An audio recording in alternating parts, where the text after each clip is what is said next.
Panginoon, but ending up to be false witnesses. Ngunit ang nangyayari, hindi pala totoo, hindi makatotohanan. Bakit? Kung nakikita man natin sa mga current events, kung tayo ay aware sa mga nangyayari sa ating mga paligid, hindi ba? Na may mga nagpapakilala na sila ang sugo ng Panginoon and then they will gain followers. Nagkakaroon sila ng maraming followers, di ba? Na naniniwala, di ba? To the point pa nga na nagiging extreme na yung ginagawa ng iba. But they failed. They failed. Nabibigo sila. Bakit? Because the Lord will not allow yung gawain na hindi kasiya-siya sa Kanya. Hindi, laging namin napag-usapan, it will not prosper kung hindi galing sa Panginoon.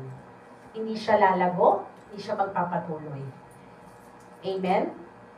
Kasi in the first place, ang ating salita po ng ating Panginoon, yung kasalanan na parusahan na yun.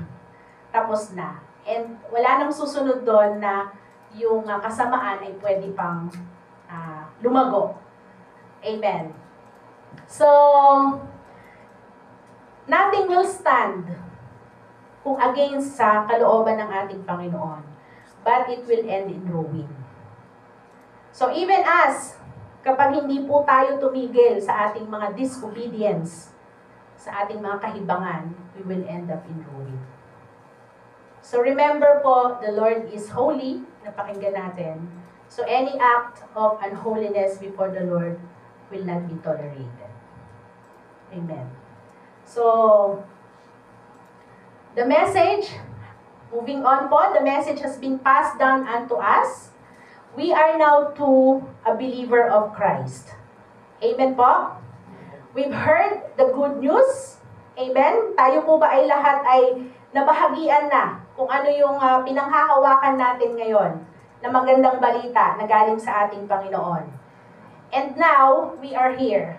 Nandito tayo, continuously seeking the Lord, learning about Him, and learning from Him sa ating mga personal na encounter sa ating Panginoon, resulting in our spiritual growth and maturity in Christ. Doon yun yung sa binasa natin kanina, di ba? Yun yung nais ni Paul. Magpresenta tayo na mature in our faith. Amen. So, we tell others about Christ, do we? Praise God. Praise God, di ba? Praise God na tayo ay nakakapagbahagi at hindi pa naman tapos ang araw na ito para hindi tayo makapagbahagi sa iba. May mga panahon. So, wag na nating antayin na maubusan tayo ng oras para makapagbahagi tayo. Bahagi na tayo, di ba? Yung privilege na ibinigay sa atin ng Panginoon. So, sabi nga ni Paul sa Romans 1:16, diba? Paulit-ulit natin itong binabasa. For I am not ashamed of this good news about Christ.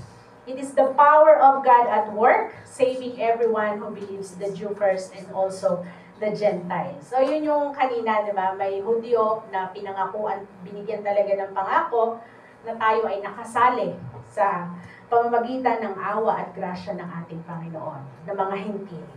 So, sino na po dito ang nakapagbahagi na ng salita ng ating Panginoon sa iba? Amen. Praise God. Tahimik tayong lahat. So, eto po. What are we sharing? Hindi lamang po isang ordinaryong mensahe. Hindi lamang po isang chismis. Na po, ito po ay may katotohanan. The word of the Lord is a life-saving word. And the word of the Lord is a life-changing word. Amen. Life-saving word and a life-changing word. Amen. Amen po. Amen. It has power. May kapangyarihan. Ang salita ng Panginoon. Kung ang ating niyang salita may kapangyarihan sa iba subukan nating magsalita ng pangit sa iba. Diba? Mapipikon yan sa atin. Mag-aaway pa at makikipag-away pa. Subukan din nating, may lumalabas, subukan din nating magsalita ng maganda sa iba.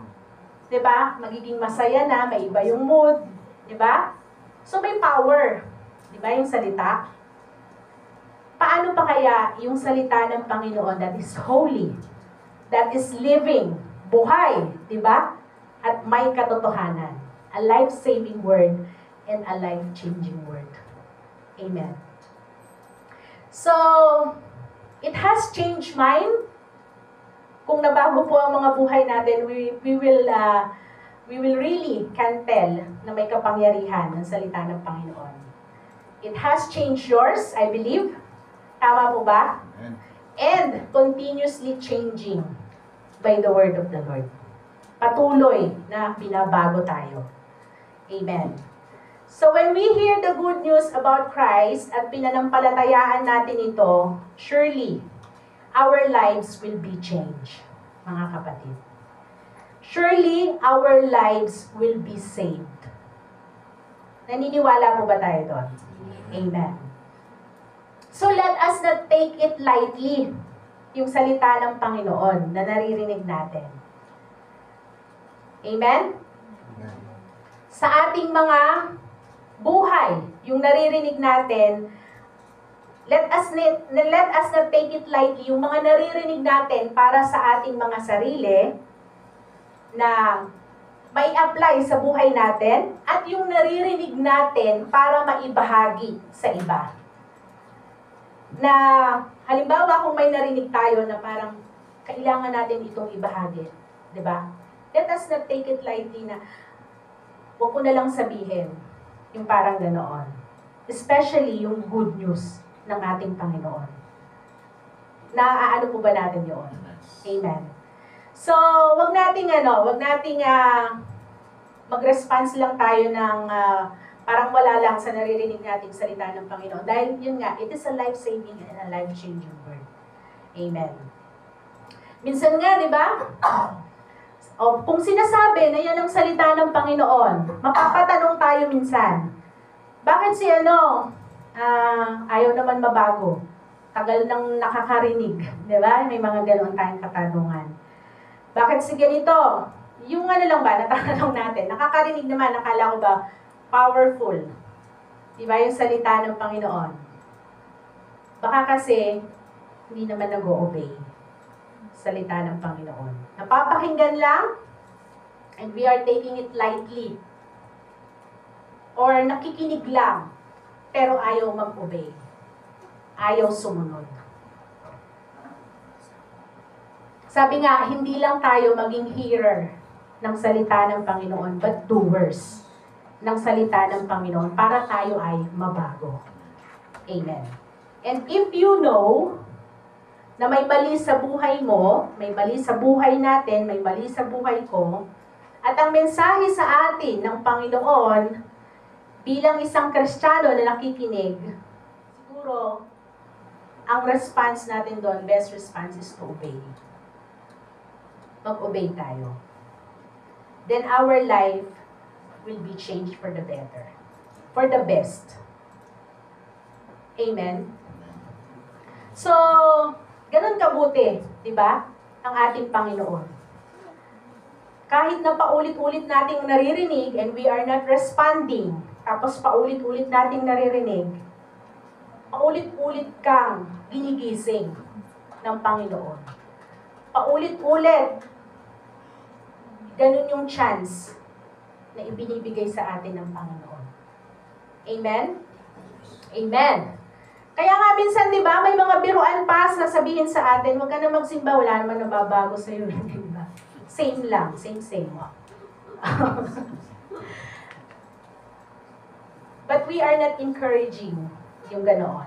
Because all the more na kailangan nating dumulog, all the more na kailangan nating marinig yung salita ng ating Panginoon. All the more na kailangan nating idulog kung sino man salita ng Panginoon.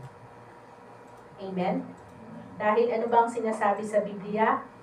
Faith comes from hearing and hearing the word of the Lord. Amen. So, we make Jesus known by our testimonies. Diba? Hindi lang yung nag-share tayo ng salita na napakinggan natin, na pag-usapan, but also the testimonies ng ating mga buhay through the way we live. Yung makita, di ba? Yun yung mga panalangin natin lagi. Makita sa buhay. Makita ka, Lord, sa buhay ko. It is our testimonies yung nakikita sa buhay natin. How God has changed us.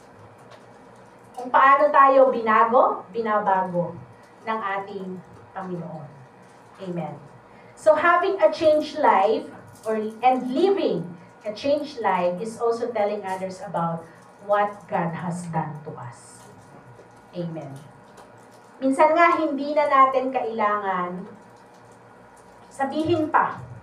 Kasi kung nakikita na, baka sila na magtanong sa atin, mga kapatid, sila na ang magtanong sa inyo, di ba?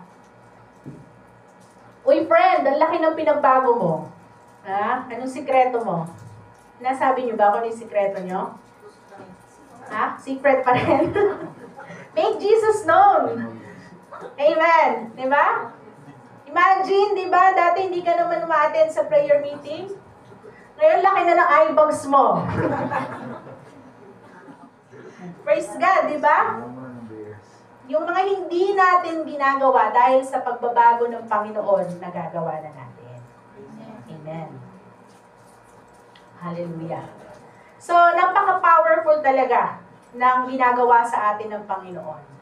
Kasi, kahit sabihin natin sa sarili natin na magbabago tayo, but we will end up na makot again tayo dun sa kung ano yung mga ikinakadapa natin. Ganun pa rin ang kakauwian natin without Jesus Christ in our lives. Kasi siya lang ang makakapagpabago sa buhay natin. Kahit sabihin natin, hindi ka na umiinom ngayon or hindi ka na kung ano man, yung mga nagagawa natin na hindi nakalulugod sa Panginoon, kapag wala ang Diyos sa buhay natin, meron at merong mali sa buhay natin.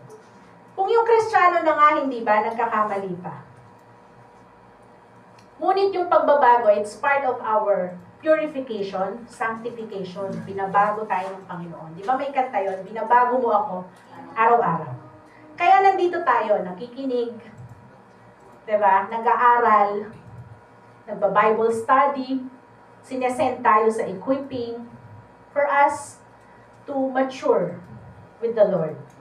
Mature in the Lord, in Christ. Amen. To grow in the knowledge, sabi nga. Yun yung second verse, di ba? Na sinasabi ni Paul. Mapresenta tayo na